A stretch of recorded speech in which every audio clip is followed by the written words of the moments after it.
Você é praticante de CrossFit e gostaria de melhorar seus resultados estéticos? Ter um melhor desempenho? Otimizar sua recuperação? Sabia que a alimentação e a suplementação podem te ajudar em tudo isso? Nutrição e suplementação para CrossFit são nossos temas hoje no Performance Nutrition Entrevista com Deilis Gonzalez, o lugar certo para aprender sobre a ciência e a prática da nutrição e suplementação com os maiores especialistas da área. Nossa entrevistada de hoje é expert no assunto em todos os sentidos.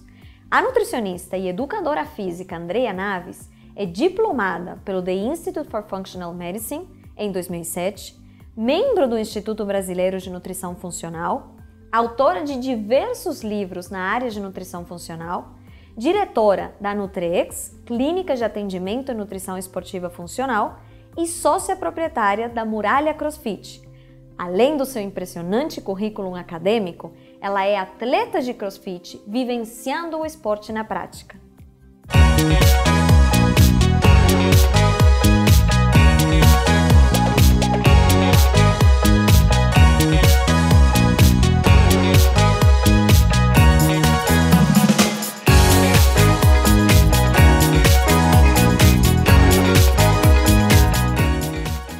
Andrea, muito obrigada por estar aqui com a gente, é um verdadeiro prazer. Eu que agradeço, Délis, pela confiança, pelo convite, de estar aqui trocando essas informações, batendo esse papo gostoso, né, sobre nutrição esportiva, que é um assunto que eu amo, de paixão. Não, e que você é mestre para falar sobre isso com toda a força da palavra. Eu gosto. Em especial o tema que a gente vai falar hoje, né? O CrossFit, ele tem ganhado uma popularidade importante, né? Sim, né? Quais são os benefícios do esporte? Então, Délis, o CrossFit começou no Brasil em 2011, né? Onde, na verdade, não é uma modalidade esportiva, é uma marca que nasceu nos Estados Unidos, né? O dono da marca chama-se Greg Glassman e ele viu uma oportunidade de mercado que era juntar movimentos variados, né? De ginástica, LPO, que é o levantamento de peso olímpico, e exercícios metabólicos. Ele viu essa oportunidade de misturar tudo isso, muito baseado no treinamento militar, que é muito famoso nos Estados Unidos, né? E ele criou uma marca, criou um brand e isso deu muito certo. Eu falei que eu devia ter descoberto isso. Como eu não pensei nisso antes? Ai, esses momentos Como deu muito certo e ele patenteou essa marca e começou a vender os modelos de treinamento nos Estados Unidos. Os Estados Unidos é o primeiro país que em número de box de CrossFit, com certeza, né? Então ele vendeu essa ideia do box, que seria a academia, essa questão das pessoas treinarem juntas, de não ter aparelho, de não ter... São todos pesos livres, as pessoas treinam nos horários ali, dando incentivo umas para as outras, criando uma competição saudável entre elas, né? Então ele veio muito com essa pegada de saudabilidade, e isso foi expandindo para vários países, porque o Brasil, inclusive muitas pessoas foram daqui para os Estados Unidos para poder se especializar no assunto, e no Brasil chegou em 2011 com a CrossFit Brasil, que o Joel Friedman trouxe para cá, né? O primeiro box de CrossFit.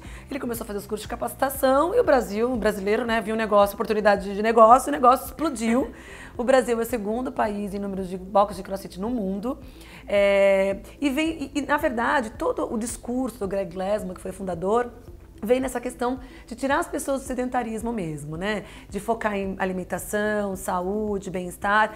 Como consequência, acabou que criou-se as competições de CrossFit, por ser uma atividade que envolvia competição, criou-se competições de CrossFit, a gente tem o CrossFit Games hoje, que é o Campeonato Mundial de CrossFit, mas essa questão do esporte, essa questão do atleta, é algo que inclusive a CrossFit vem mudando um pouco ao longo dos anos, de que não se quer mais essa conotação voltada somente para a performance esportiva, né? Hoje se vem muito para trazer as pessoas para a atividade física e, de fato, Délis, muitas pessoas saíram do sedentarismo quando encontraram o CrossFit, porque saiu daquela coisa do ambiente de academia, né? Que aquelas pessoas às vezes não gostam de estar ali trabalhando com máquina, aquelas mulheres todas lindas, maravilhosas, né? De calças, legging justa, e os homens lindos, maravilhosos. Então você não vê um gordinho, não vê, né? Ninguém com nenhum defeito. E no CrossFit não. Todo mundo ali é todo mundo igual, né? Existe uma questão da comunidade que é muito gostoso. Então eu acho que o primeiro benefício que o CrossFit trouxe para as pessoas foi tirar as pessoas do sedentarismo. Então hoje a gente tem muito mais pessoas praticando CrossFit, existem muito mais pessoas preocupadas com a alimentação, porque quando você começa a fazer uma atividade física, você quer comer melhor, você quer dormir melhor, você quer parar de beber, não quer ir tanto pra balada, né? Então mudanças de estilo de vida, isso foi muito legal. Então acho que isso é o segundo fator, tirou as pessoas do sedentarismo, fez com que elas mudassem de vida. E eu te falo isso com propriedade porque eu estou no meio do esporte desde 2012, já, ou seja, há 8 anos aí, né, no meio do esporte. E trabalhando não só com as pessoas que fazem crossfit, mas praticando a modalidade. Então eu vejo que realmente quem busca e consegue se encontrar dentro da modalidade, resolve mudar de vida. E fisiologicamente falando, mudar de vida no sentido bom, né? Assim, de ter melhorar hábitos de vida, né? E fisiologicamente falando, o que a gente tem de comprovado, porque assim, o crossfit é uma atividade intermitente, intervalada de alta intensidade. Então ela dura 1 hora, você tem uma parte inicial que é o aquecimento, depois uma técnica e depois toda a parte específica que a gente chama de workout of the day, que é o WOD, que é o treino de verdade, que vai durar no máximo 15, 20 minutos dentro de uma aula de crossfit. E essa atividade intensa, intermitente, intervalada de alta intensidade, traz inúmeros benefícios para a saúde. A primeira delas é a melhora do condicionamento físico. Então você consegue subir uma escada muito melhor, você consegue correr, se precisar correr, brincar com seus filhos. Essa é a ideia também que o Greg Glassman vende, né, de você conseguir fazer as atividades do dia a dia de forma mais prazerosa, sem cansar, né? Conseguir carregar sacola do mercado, sabe? Essas coisas simples, mas que fazem diferença no dia a dia. Então, o condicionamento físico é um fator muito importante que melhora com a prática e, consequentemente, emagrece, né? Então, uma das consequências que você tem do aumento do gasto calórico é você conseguir emagrecer. Então, a pessoa ela consegue ter um gasto calórico de repouso maior, então ela vê benefícios estéticos sim, mas principalmente no emagrecimento. Eu até publiquei um trabalho esse ano no Colégio Americano de Medicina Esportiva, que foi em Orlando, mostrando que as pessoas que praticam crossfit conseguiram ter uma efetividade no emagrecimento significativo em 3 meses de prática de exercício, né? Então é claro, com mudança de hábito, a gente fez toda uma orientação nutricional também, mas é fantástico, né? Isso motiva as pessoas a querer continuar, motiva ela a querer estar lá no meio, principalmente quem tem sobrepeso, quem tem obesidade. Então isso faz realmente um fator de motivação interessante. Não leva ao ganho de massa muscular a curto prazo, porque não é uma atividade focada somente para o ganho de força, é um treino extremamente concorrente, que a gente fala, né? Porque trabalha tanto a parte aeróbica quanto a anaeróbia, mas é um treinamento que a longo prazo traz sim um resultado interessante no ganho de massa muscular, né? Eu até falo, assim, ver a minha foto de 8 anos atrás e ver agora, falo, essa senhora tá bombada, né? Mas é porque a prática constante, crônica, né, faz com que realmente a gente fique mais definida, ganhe mais massa muscular, reduz o percentual de gordura e ganhe condicionamento físico. Acho que esses são os principais benefícios que a gente tem. Fantástico. Você, inclusive, adiantou várias das minhas próximas perguntas. Eu falo muito, né? Foi ótimo, assim, exatamente o raciocínio que eu ia traçar, você já foi trazendo. Fantástico. Então, já que você já falou bastante dos benefícios do esporte, vamos pular para o lado nutrição e suplementação. Porque eu até ia te perguntar sobre essa questão das pessoas que se aproximam com objetivos competitivos mesmo ou com objetivos de estética. Agora que a gente já vê que ambos são possíveis. Sim, são, né? Tranquilamente. No campo da estética, por exemplo, quem quer melhorar a composição corporal, como é que a nutrição, a suplementação e a alimentação podem ajudar nesse sentido? Olha, pensando nessa questão de melhora da saúde como um todo, né? Porque no momento que a pessoa emagrece, que ela perde gordura e ganha massa muscular, ela tem inúmeros benefícios na saúde como um todo, né? Inclusive na redução do risco de desenvolver várias doenças. Câncer, diabetes, síndrome metabólica, então isso é muito interessante. A gente trabalha, claro, sempre com a comida primeiro, né? Ela é a base do nosso trabalho. Mudar hábitos não é uma coisa fácil, é uma coisa que demanda tempo. Ninguém consegue falar assim, faz uma dieta low carb. Ninguém consegue fazer uma dieta low carb mais que um mês. A gente respira carboidrato. Você olha pro lado, tem um pão. Você olha pro outro lado, tem um bolo. Você olha pro outro lado, tem um sanduíche, né? Então a gente respira carboidrato. Então eu sou muito contra essa questão das dietas da moda mesmo. Eu acho que tem uma questão da gente trabalhar com a educação nutricional com as pessoas mesmo, incentivando o consumo de frutas, verduras, de preferência orgânica, né? Incentivando o consumo de carboidrato integral, consumindo proteínas de boa qualidade, né? Então ovo, frango, peixe, a carne de preferência orgânica. Então trabalhar com os derivados de leite também. Hoje a gente tem muitos produtos bons no mercado, né? Queijo, iogurte, leite tipo A. Então a gente faz um trabalho todo voltado para a reeducação alimentar mesmo, sem essa questão da restrição total, porque eu não acredito que isso é sustentável. Ninguém consegue ficar a vida inteira sem comer uma coisa que gosta muito e aí acaba gerando uma relação com a comida muito ruim, né? Você acaba se punindo porque comeu alguma coisa que gostou muito, ou nunca mais vou poder comer aquele sanduíche que eu gosto demais. Então essa questão essa relação com a comida ela precisa mudar. As pessoas estão com uma relação muito ruim com a comida, né? Elas estão nessa questão do terrorismo nutricional. Alimento é alimento, né? Então assim, a gente precisa ter essa ideia de que a comida é nossa aliada. Claro que ter bons hábitos alimentares eu falo, não precisa nem vir nutricionista para falar que tem para ter bons hábitos alimentares. Hoje você vem em qualquer lugar, que tem que comer fruta, verdura, legume, todo mundo sabe, né? O que a gente precisa saber é a questão da suplementação, que é algo que tem que ser feito individualizado, que momento a pessoa tem que comer determinados alimentos, o que ela come pré-treino, o que ela come pós-treino, o que para ela é interessante, depende do horário que ela treina. Então eu acho que essas questões, pensando em emagrecimento, elas são extremamente importantes, né? Principalmente assim, que horário você treina? O que você vai comer pré-treino? O que você vai comer pós-treino? Quais são as escolhas que você vai fazer durante o dia? Café com olho de coco pré-treino. Não, pra quê? Não vai emagrecer mais, né? Toma só café, então você quer tomar café, né? Então eu acho que é desmistificar essas coisas relacionadas ao emagrecimento. E emagrecimento efetivo, Délia, está muito relacionado com o treino. Se o indivíduo treina de forma adequada, ele tem uma boa alimentação, ele emagrece, né? Então assim, dieta não faz milagre. Não faz, né? É importante que ela tenha essa união dieta e exercício físico. Em relação à suplementação, a gente trabalha assim com alguns ativos bem importantes. Eu gosto de várias coisas, por exemplo, cafeína é um dos suplementos que a gente tem que mais tem efetividade na melhora da performance esportiva e no processo de emagrecimento, né? A cafeína, ela tem um efeito muito interessante em queimar a gordura, né? Na verdade, utilizar essa gordura como fonte de energia, em melhorar a minha eficiência em praticar atividade física durante o exercício. E para atividades como o CrossFit, isso é super interessante. A única questão da cafeína que a gente tem que tomar cuidado é para quem que a gente vai suplementar. Então, assim, se a pessoa se ela tem um polimorfismo genético da CYP1A2 lá, né, que a gente sempre sabe, ela é metabolizadora lenta de cafeína. Então, ela pode tomar cafeína, tem que dar para o metabolizador rápido. Então, o profissional de saúde que for prescrever tem que ter um pouquinho mais de cuidado na questão da cafeína, só de saber para quem que ele vai dar. Isso é mais interessante. Ainda pensando em suplementos nutricionais, eu gosto muito de trabalhar com os polifenóis, hoje encapsulados, que a gente tem muita coisa no mercado, né? Então, trabalhar com quercetina, bioflavonoides, né? Que são substâncias que ativam a biogênese mitocondrial, que a gente pode trabalhar isso, cúrcuma, que pode trabalhar que vai ajudar nessa questão da biogênese mitocondrial, né? A mitocôndria ela fica muito mais eficiente em produzir energia quando a gente trabalha com esses ativos isolados. Eu gosto muito, claro, dos minerais, então magnésio é muito importante, cálcio é muito importante. Claro que a gente vai ver dentro de um padrão alimentar se é necessário ou não suplementar, mas são nutrientes que fazem... Magnésio e cálcio, principalmente, são importantíssimos para o funcionamento do adipócito, funcionamento das reações bioquímicas que produzem energia, né? Então, eu acho que, de uma forma geral, o que a gente mais... Claro, fazer o ajuste, né, proteico da dieta é extremamente importante também, porque às vezes a pessoa come carboidrato doidado, ou come só proteína, né? E aí ela fica com umas dietas hiperproteicas que traz um monte de malefício, ou fica uma dieta sem proteína que também traz um monte de malefício. Então, as pessoas tendem aos extremos, né? Sempre. Eu falo, mais difícil é encontrar o caminho do meio. As pessoas não conseguem encontrar o equilíbrio. O ser humano tem realmente essa dificuldade. O extremismo, né? Ou quer ser 880. Andréa, você falou coisas super importantes, inclusive, gente, várias das que a gente já vem comentando em programas anteriores. Ai, então, que bom! Inclusive, o que você comentou na cafeína, no próximo bloco, que vocês já conhecem, né, a Nutri Responde, a pergunta que eu selecionei foi justamente sobre o polimorfismo. Sim. Né, para ver quando usar e quando não usar. Fantástico. Magnésio, por exemplo, que foi um dos que você destacou. Como você identifica se é para suplementar ou se é para trabalhar via alimentação? Então, na verdade, assim, a gente tem vários sinais e sintomas que são sinais de deficiência de magnésio. Então, por exemplo, cansaço, fraqueza, aquela fadiga, moleza no final do dia, né? A hiperatividade, distúrbio de sono, então dificuldade para induzir o sono, né? Ou até mesmo para manter esse sono durante a noite. Muitos desses sintomas podem ser deficiência de magnésio, como de outros micronutrientes também, tá?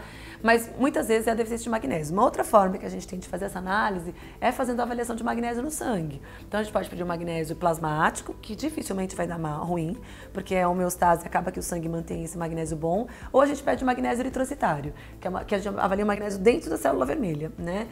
E quando a gente faz isso, a gente vê muitos pacientes com deficiência de magnésio, porque as principais fontes alimentares de magnésio são os vegetais folhosos escuros, o abacate, as castanhas, que as pessoas não comem no dia, os peixes, as pessoas não comem esses alimentos com frequência, e nem na quantidade que deveria comer para conseguir atender a demanda de magnésio. Então acaba que esse é um nutriente que eu me preocupo muito dentro do consultório, assim, se realmente a pessoa está conseguindo, primeiro eu vou pela alimentação, então vamos colocar mais vegetais folhosos escuros, vamos colocar castanha, vamos colocar peixe, conseguimos, bem, não conseguimos, a pessoa não tem esse hábito, eu tenho que suplementar.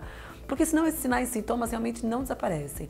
E eles são muito gritantes e está cada vez mais frequente na população brasileira. Assim. Não, e é perfeito o que você está falando, porque fecha tudo bonitinho, né? Ou seja, realmente amostra de que a gente vai pela alimentação para tentar melhorar esse consumo, mas isso não significa que tem que negar a possibilidade da suplementação, até de forma concorrente, né?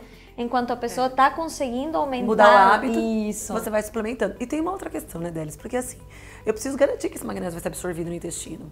E às vezes a pessoa, às vezes não conseguiu mudar o hábito, por exemplo, de beber, não conseguiu mudar o hábito de fumar, não conseguiu introduzir esses alimentos ainda de forma tão organizada no dia a dia.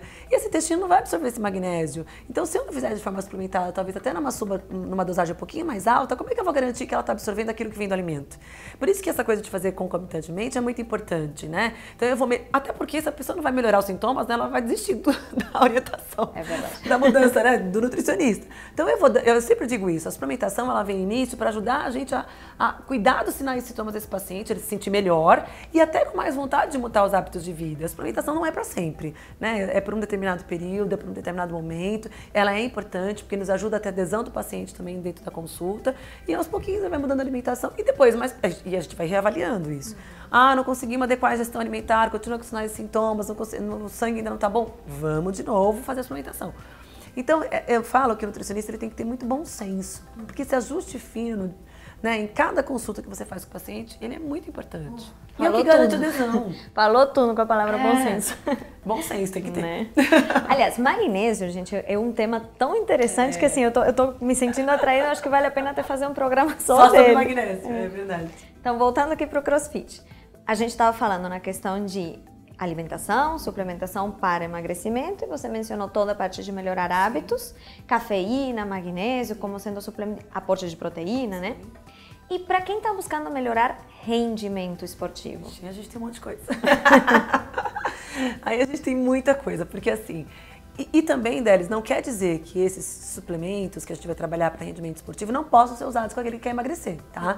Porque, na verdade, a gente primeiro ajusta a dieta desse paciente, faz o suporte que a gente chama para ter de interconexões metabólicas da nutrição funcional, então cuida do intestino, cuida da parte estrutural, né? Então, por exemplo, magnésio entra na questão de energia, a gente trabalha com os probióticos para a questão do intestino, né? Então a gente faz todo um aporte nutricional para isso, mas depois que essa pessoa vai conseguindo emagrecer e conseguindo melhorar o rendimento físico, o condicionamento físico, depois a gente pode trabalhar com suplementos de rendimento esportivo, né?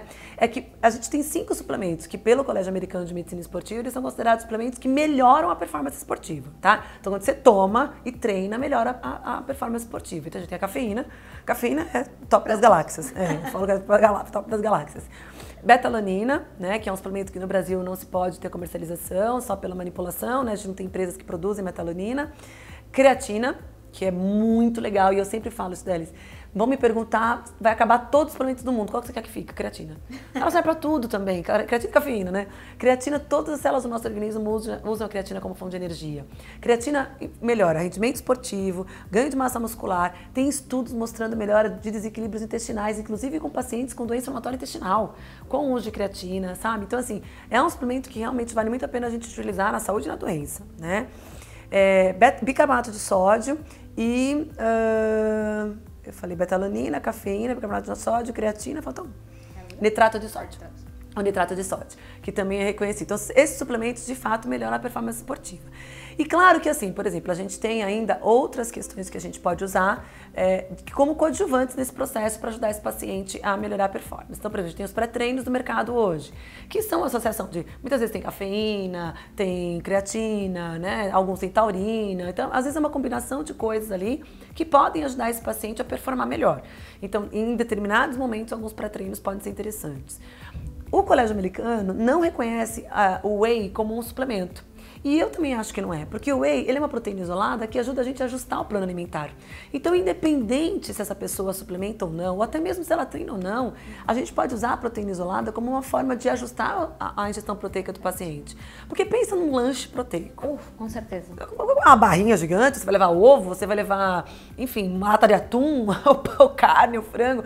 Não é prático. Então, eu gosto do módulo de proteína, assim, a proteína isolada de verdade, para ajustar a ingestão proteica do paciente. É uma fonte de proteína. Então ela não é, ela é suplemento porque ela vem embalada, né, em pó, enfim, isolada lá, mas ela é uma fonte de macronutriente. prática, né? Então você põe no lanche da tarde, você põe no café da manhã, você põe, até para ficar todo dia comendo ovo de manhã, você põe uma dose de whey lá para o paciente, pode colocar antes de dormir, que eu gosto muito, para ajudar a melhorar o sono. Tem estudos mostrando, por exemplo, que no processo de emagrecimento, se você usar o whey protein com cuidado, até porque se for muito obeso, a gente tem um desequilíbrio aí na questão do BCA, mas a gente pode trabalhar com whey melhorando a produção de neurotransmissores de saciedade, PYY36, colicistoquinina, então ajuda o paciente. Inibe grelina, né? Inibe grelina, então se toma essa proteína antes da refeição, você tem uma gestão alimentar menor no paciente compulsivo, por exemplo, né?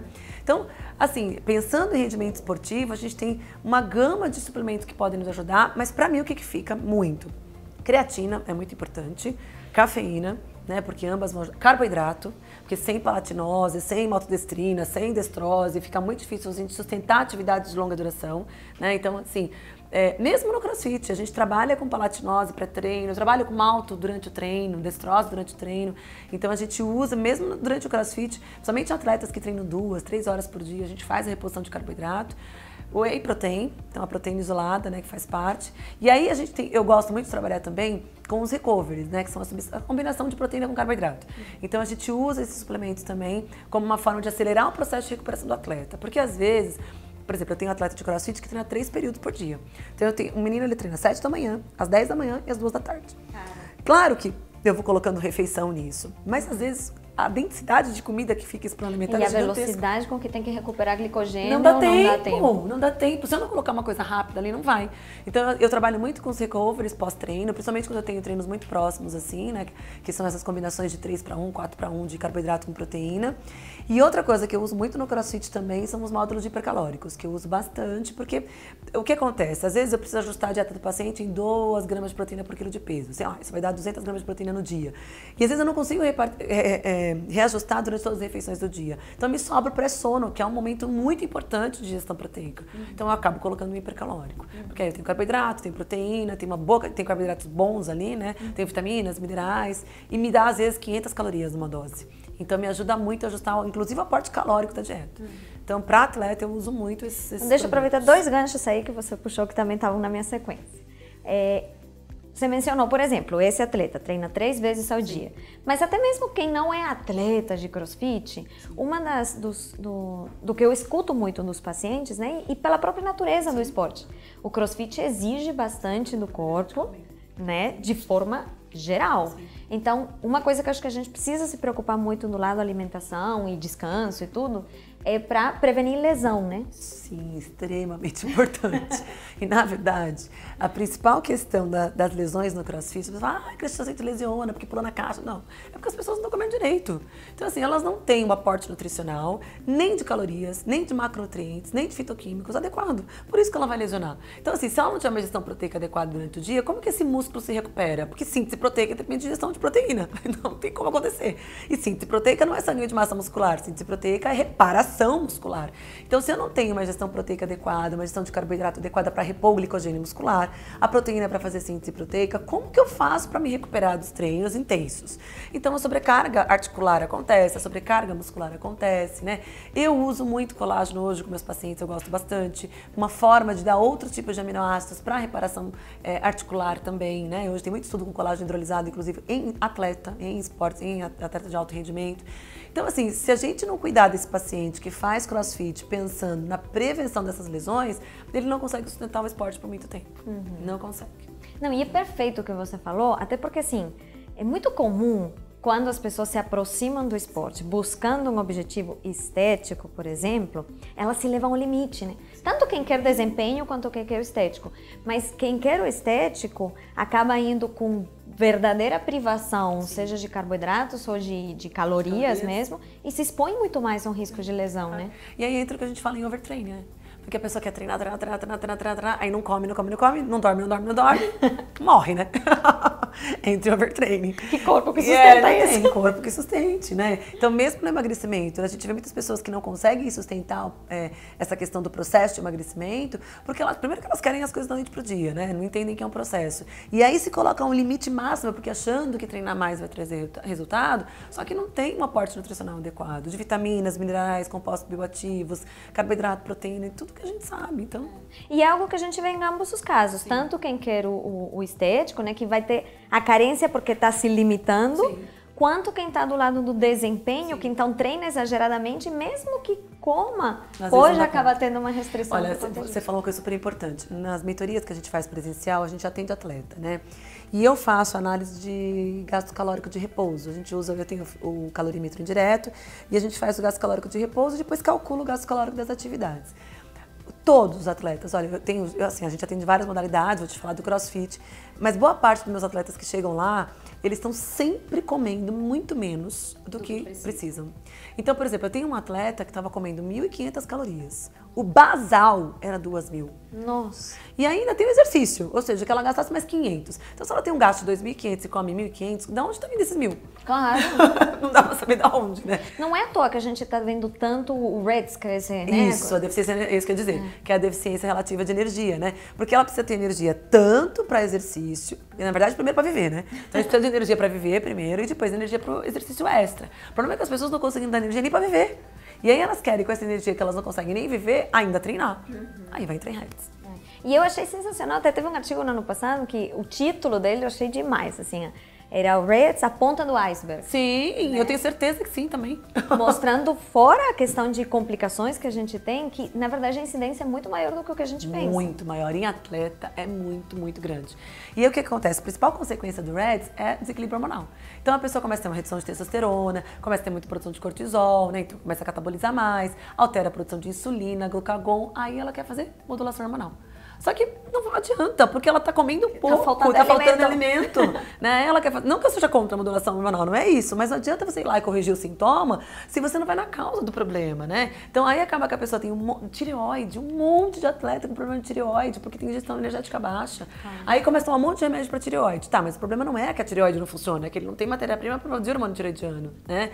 Então, assim, tem um monte de desequilíbrios hormonais, quer corrigir com medicamento e não vai na causa do problema, que seria a alimentação, a suplementação, né? Cuidar da base, que é a nutrição. Fantástico, fantástico. Música para os meus ouvidos. É porque a gente ama muito nutrição. Só para puxar mais um desses que eu acho que tem bastante confusão hoje nas pessoas, é o boom das dietas low carb, você até mencionou, né? E assim, CrossFit, do jeito que você vem falando, a gente sabe que é uma atividade de alta intensidade. Então, por via metabólica, pelo metabolismo, tá pedindo carboidrato. Né? Porque Aí as pessoas essencialmente... querem morrer comigo quando eu toma malto durante o treino, eu toma palatinol, eles querem morrer. Eu falo, então, mas aí que não querem consumir, aí eu falo, tá, vou dar uma chance pra André, vou tomar.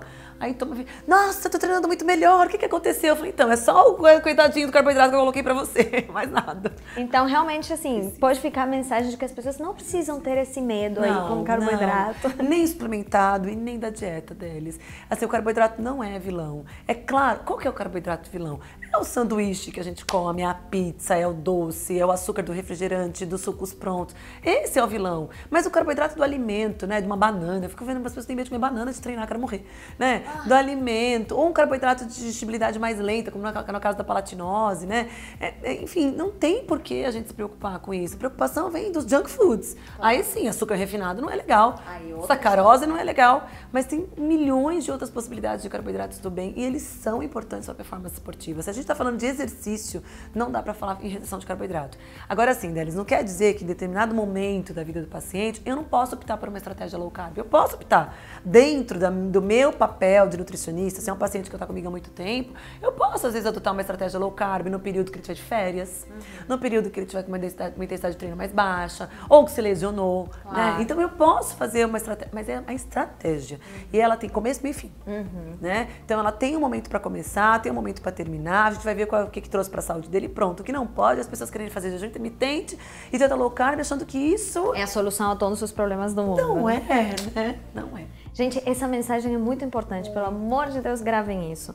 Porque realmente é uma coisa que tem se propagado e que é que nem você está falando. É uma estratégia, tem casos, é pontual, tem uma série de benefícios, mas não é necessariamente para todo mundo. Você quer ver eu morrendo, é nutricionista defendendo isso, né? Nutricionista que defende com unhas e dentes, dieta carbo, jejum intermitente, dieta cetogênica, fala, meu Deus, o nutricionista não pode ter uma única defesa. O nutricionista tem que defender o alimento. Se a gente defender o alimento, a nutrição, a matéria-prima, o nutriente, tá ótimo. Corações para você.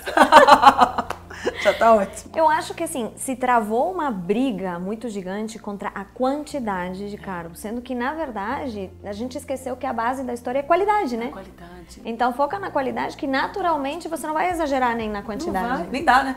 Não dá, se a gente focar na qualidade e pensar que isso... E aquilo de novo, né? A relação que a gente estabelece com a comida, né? O quanto aquilo realmente está me dando além do carboidrato. E tem um outro erro que as pessoas fazem, delas, assim, por exemplo, eu comi 100 gramas de arroz. Ela acha que ela comeu 100 gramas de carboidrato. Não, 100 gramas de arroz tem 20 gramas de carboidrato. Então não tem como ela comer tudo isso de carboidrato. Então as pessoas, não como batata inglesa porque tem carboidrato. Uma batata inglesa tem 10 gramas de carboidrato.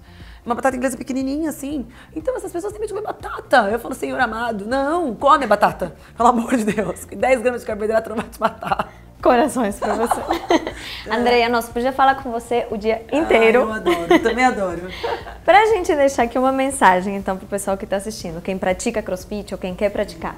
Se você pudesse deixar, tipo, 3 dicas, assim, ultra valiosas, o que você deixaria pra eles? Nossa, que difícil, né?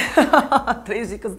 3 dicas pra mim. 4, 5. Então, o negócio é conseguir sintetizar o negócio.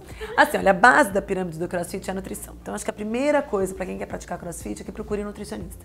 Procure um profissional nutricionista para fazer a prescrição adequada de dieta, suplementação, né? Entender quem é você, saber os seus sinais e sintomas, saber como é teu treino. Se conseguir um nutricionista que pratica CrossFit, melhor ainda, porque ela vai entender de toda a história do negócio, né? Ou ela ou ele vai entender de toda a história do negócio. Então, assim, primeira dica, procure um profissional nutricionista para adequar o teu plano alimentar e o teu esquema de suplementação. Isso é super importante. Segundo, assim, não aceite orientações generalistas, principalmente no que diz respeito a medicamento. Hoje está muito na moda, né? Esteroide anabólico, ozonoterapia, aminoácidos intravenoso, né? Existe uma onda gigantesca de tudo isso. Isso pode ser benéfico, mas não é para todo mundo. Então eu vejo muito crossfiteiro já querendo procurar um médico e tomar esteroide. Será que para ele é importante? Será que naquele momento é interessante? Ele pode fazer um ciclo se quiser, né? Porque a pessoa faz o que quer da vida dela. Mas será que de repente primeiro a gente não precisa cuidar dessa comida para depois ela pensar em usar alguma coisa? Então eu acho que assim tem que ter um pouco de cuidado com essas orientações generalistas que a gente tem dentro da medicina esportiva, especialmente no uso de medicamentos, aminoácidos endovenosos e tudo mais, porque a gente não tem nem estudos mostrando que o consumo de aminoácido endovenoso, a utilização do aminoácido endovenoso é melhor do que o oral. A gente não tem estudo mostrando isso. Então, eu ainda vou pelo oral, né? Então, assim, ainda a suplementação oral ela é mais importante para mim. E o terceiro ponto, treine num box de CrossFit legal, né? Que tenha um bom coach, que tenha alguém que realmente faça uma orientação ali individualizada, que pense em você como um ser único mesmo, como o nutricionista tem que pensar também. Fantástico, maravilhoso, muitíssimo obrigada. Eu que agradeço. Inclusive, a gente está falando de CrossFit, mas isso serve para todos os esportes, né? Qualquer esporte, imagina. Gente, então aproveitem muito essas dicas e nos contem aqui nos comentários qual é a primeira dica que vocês já vão colocar em prática. E lembrem de contar também quais são as suas dúvidas de suplementação, de alimentação, porque no próximo bloco a Nutri responde.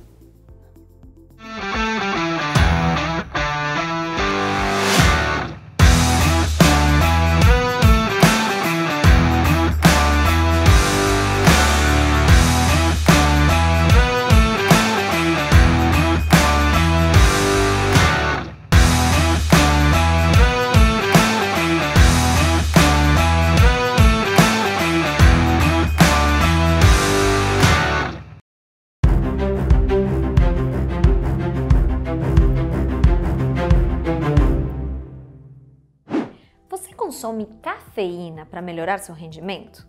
Será que te faz bem? Hoje, em A Nutri Responde, vamos dar continuidade ao tema da metabolização da cafeína. A pergunta veio da Ana Clara. Ela falou: Deles, em outro episódio, você comentou que nem todo mundo deveria consumir doses altas ou suplementar cafeína. Estou consumindo atualmente. Como posso saber se é boa para mim? Ana, ótima pergunta. Fico feliz que tenha despertado a curiosidade. Sabemos que a cafeína é um reconhecido recurso ergogênico, mas será que todos os atletas deveriam consumir? De fato, 89% dos atletas consomem cafeína. Então, a grande pergunta, na verdade, é: será que faz bem para todos? Recapitulando das informações do programa anterior, aliás, para quem não assistiu ainda, vale a pena voltar e assistir. A cafeína tem a capacidade de melhorar o rendimento, em especial em esportes de endurance, como ciclismo, corrida, remo e outros. Diversos posicionamentos e artigos a colocam entre os principais suplementos baseados em evidências com essa capacidade. De forma geral, os estudos mostram que ela melhora o rendimento em média em 3%. E 3% podem representar muito para atletas de alto desempenho. Para que fique mais fácil de visualizar, vejamos um exemplo. O recorde de meia maratona é de 58 minutos e 23 segundos. 3% desse tempo representam 1 minuto e 22 segundos, o que pode parecer pouco, mas esse tempo significa a diferença entre sair do primeiro colocado para a posição número 97. Portanto, quando bem indicada, ela é extremamente útil. Sabemos que a cafeína é metabolizada por uma enzima chamada CYP1A2 e diferenças genéticas nesta enzima interferem na metabolização da cafeína e podem explicar essas diferenças individuais de resposta à cafeína. Desta forma, algumas pessoas são metabolizadoras rápidas e outras metabolizadoras lentas. Você já ouviu alguém falar: eu tomo um cafezinho para dormir? Provavelmente é metabolizadora rápida.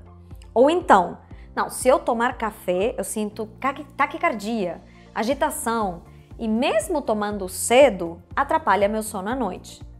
Provavelmente é uma metabolizadora lenta. Acontece que o perfil de metabolização da cafeína também pode impactar o desempenho esportivo. Em um estudo fantástico do ano passado, em que o perfil genético da metabolização da cafeína foi considerado, 101 homens completaram uma prova de 10 km de ciclismo com suplementação de 4 mg por quilograma de cafeína. Como todos os trabalhos prévios, em média, os participantes melhoraram o rendimento em 3%. Porém, quando separaram as pessoas em função do perfil de metabolização, os metabolizadores rápidos, na verdade, melhoraram 6,8%. E o que é mais interessante, os metabolizadores lentos, na verdade, pioraram o desempenho 13,8%. No nosso exemplo inicial, isso representaria mais ou menos 2,5 minutos. Imagina, então, em qual posição ficaria esse atleta. Além disso, quem é metabolizador lento e exagerar no consumo também pode ter risco cardíaco aumentado. Então, Ana Clara, a cafeína realmente é um suplemento maravilhoso e tem o potencial de melhorar muito o rendimento quando bem indicada. Se você não tem seu exame genético, avalie como você se sente ao tomar. Se tiver muitos efeitos colaterais, desconfia que você pode ser metabolizadora lenta e restringe a quantidade.